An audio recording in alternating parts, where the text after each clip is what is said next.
Friends எல்லோரும் எப்படி இருக்கீங்க? கண்டிப்பாக நல்லா இருப்பீங்கன்னு நம்புறேன். ஆக்சுவலி பார்த்தீங்கன்னா, எவிக்ஷனில் பார் எவிக்டட்னு இருக்குது. எனக்கு தெரியல. ஆனா இருக்கக்கூடாதுன்னு தான் எனக்கும் தோணுது. ஓரளவுக்கு பார்த்தீங்கன்னா, கலை தான் எவிக்டட் அப்படிங்கிறதும் வருது. நான் வந்து வீடியோஸ் போடலான்னு தான் உட்காந்தேன். நேத்து வீடியோஸ், முந்தா நேத்து வீடியோஸ் கொஞ்சம் பேலன்ஸ் இருந்தா அத போட்டுட்டேன். ஆக்சுவலி எடிட் தான் பண்ணணும். போட்டுட்டேன். நான் போடுறேன். அதுக்கு முன்னாடி இந்த எவிக்ஷன் தான் அங்கங்க பார்க்க பாரோ எவிக்ட் ஆயிடுவாங்களோ உள்ளுக்குள்ள ஒண்ணு ஓடிட்டே இருக்கு.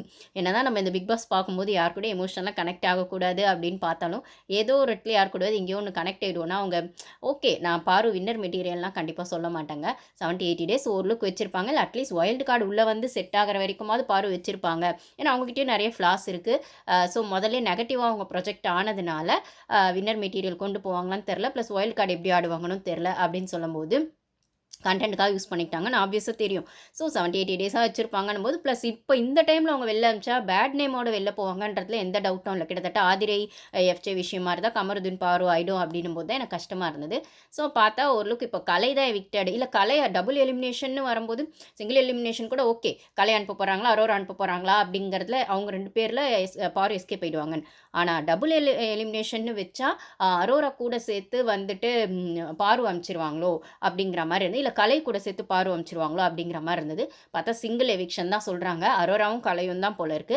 பட் ஆனா அதே சமயத்துல வைல்ட் கார்டு வந்து கேம் சூடு பிடிக்கிற வரைக்கும் அரோரா உள்ள வச்சிருந்திருக்கலாம். வைக்கலான்ற பட்சத்துல கலைய எவிக்ட் பண்ண போறாங்க அப்படிங்கிற மாரி வந்திருக்கு. இது ஓரளவுக்கு கன்ஃபார்மான நியூஸ் தான் நெனைக்கிறேன். அப்படி இருந்தா நல்லது தான். அரோராவோ கலையோ 2 பேருமே கன்டென்ட்க்கு தேவையில்ல தான். அது 2 பேர் போனாலும் சரி, ஒருத்தர் போனாலும் சரி. ஆனா பாரு உள்ள இருக்கணும் அப்படிங்கிறது தான் விஷயமா இருக்கு. இப்போதைக்கு சிங்கிள் எவிக்ஷன் தான். பட் ஆனா discussion is still going on அப்படிங்கிற மாரி தான் இருக்கு. ஏன்னா கான்ட்ரோவர்சிக்காகவாது. ஏன்னா அரோரா உள்ள வச்சா திருப்பி கமருதீன், பாரு அந்த ட்ரையாங்கிள் லவ்ல எதையாச்சும் ஒண்ணு இவங்க குட்டைய குழப்பலாம் கன்டென்ட்ங்கிற பேர்ல. கலை உள்ள வச்சா ஒண்ணும் பண்றதுக்கு இல்ல அனுப்பிச்சிடலாம் அப்படின்னு யோசிச்சிருக்கலாம். ஆனா அதே சமயம் கலைக்கு நாமினேஷன் பாஸ் நெக்ஸ்ட் வீக் குடுத்துருக்காங்க. அப்ப அந்த பாஸ் என்ன பண்றது? அத வச்சு எதா கன்டென்ட் பண்ணலாமா? அத யாருக்கு குடுப்பாங்கன்னு எதையாச்சும் ஒரு கதை கட்ட போறாங்களா? இல்ல உருட்ட போறாங்களான்னு தெரியல. அவங்க என்ன உருட்டுனாலும் சரிப்பா, உள்ள பார்வ வச்சே உருட்டுங்க அப்படிங்கிற மாரி தான் இருக்கு. ஸோ இப்போதைக்கு கலை தான் எவிக்டட் அப்படிங்கிற மாரி இருக்கு. பாரு ஃபேன்ஸ்லாம் கொஞ்சம் ரிலாக்ஸ் ஆகலாம். பட் ஸ்டில் இது இன்னும் கன்ஃபார்ம் ஆகல காய்ஸ். வெயிட் பண்ணி பார்க்கலாம். அதுக்கப்புறம் வந்து நான் நம்மளோட சப்ஸ்கிரைபர்ஸ் ஃப்ரெண்ட்ஸ்லாம் ஒரு சிலர் தான் அன்னைக்கு பேர் சொல்லாம இருந்தேன். ஸோ அவங்க பேர் சொல்லிடுறேன். உமா மகேஸ்வரி அவங்களது நான் அன்னைக்கு சொல்லல. ஸோ அவங்க பேர் சொல்லிட்டேன். அதுக்கப்புறம் நடராஜன் அவர் ஒருத்தர். அவர் அது பேருக்கு முன்னாடி ராசிய நடராஜன் ஏதோ போட்டது எனக்கு சரியா தெரியலங்க.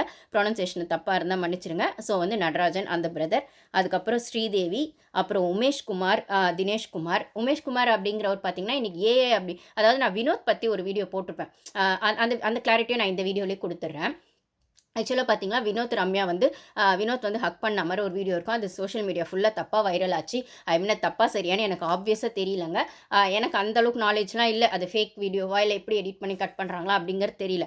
ஆனா 1 ஹார்ல வந்த டாஸ்க். 1 ஹார்ல டாஸ்க் போயிட்டுருக்கும்போது Bigg Boss team, super deluxe டீம்னு அந்த அத்தான் டாஸ்க் விளையாடுனாங்க இல்லைங்களா? அப்போ வந்து வினோத் வந்து ரம்யாவ வந்து ஹக் பண்ணாரு.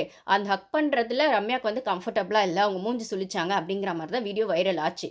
ஸோ அவரோட பிக்சர் போட்டு அது ஏஐ பண்ணியிருக்காங்களா, ஃபேக்கா பண்ணியிருக்காங்களா, ரியலா அப்படிங்கிறது தெரியல. ஏன்னா எல்லாமே டாஸ்க்ல ஃபோக்கஸ் பண்ணாங்க. இது பின்னாடி இருந்த கேமரா அவங்கள கவர் பண்ணியிருக்குன்னும்போது, ஓகே டாஸ்க்ல துள்ளி குதிக்கும்போது, சூப்பர் அப்படின்னு பக்கத்துல இருக்கவங்களும் டக்குன்னு ஒரு எமோஷன்ல வந்து ஹக் பண்றதோ, சூப்பர்ப்பான்னு அப்படி புடிச்சு இழுக்கு அது மாரிலாம் நடக்கிறது சகஜம் தான். ஸோ ஒரு வேளை அப்படி அவர் பண்ணியிருக்கலாமோன்னு ஒண்ணு இருக்கு. இல்ல அவர் பண்ணவே இல்ல அது ஏஐ அப்படின்னாலுமே, எப்படி பார்த்தாலும் அவர் அத ஹக் பண்ணியிருக்கான்னும்போது, ரம்யாவோட ஃபேஸ் ரியாக்ஷன் அங்க வந்து வைரலா போகும்போது, அந்த இடத்துல ரம்யா கம்ஃபர்டபுளா இல்லாதப்போ வினோத் ஏன் அத செய்யணுன்றது தான் பெரிய கொஸ்டினா இருக்கு.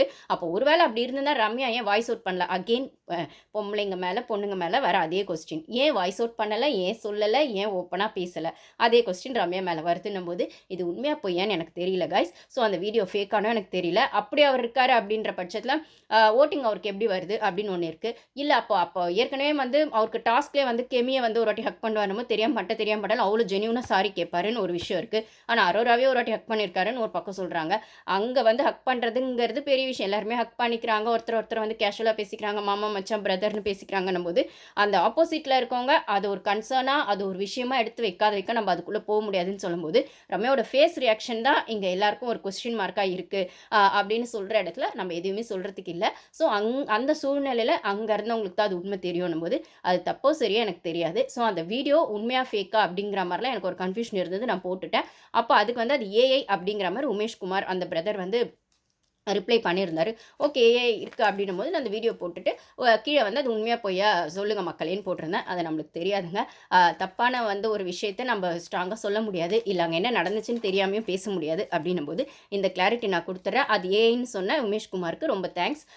ஸோ அவங்கவங்களுக்கு தெரிஞ்ச கிளாரிட்டி இந்த மாரி நான் எப்பயாச்சும் டவுட் இருந்தா நான் வீடியோஸ்ல போடுறேன். ஸோ உங்களுக்கு என்ன அத பத்தின ஒரு நாலேட்ஜ் இருக்கோ, அத என்கூட ஷேர் பண்ணிக்கோங்க. So thank you guys.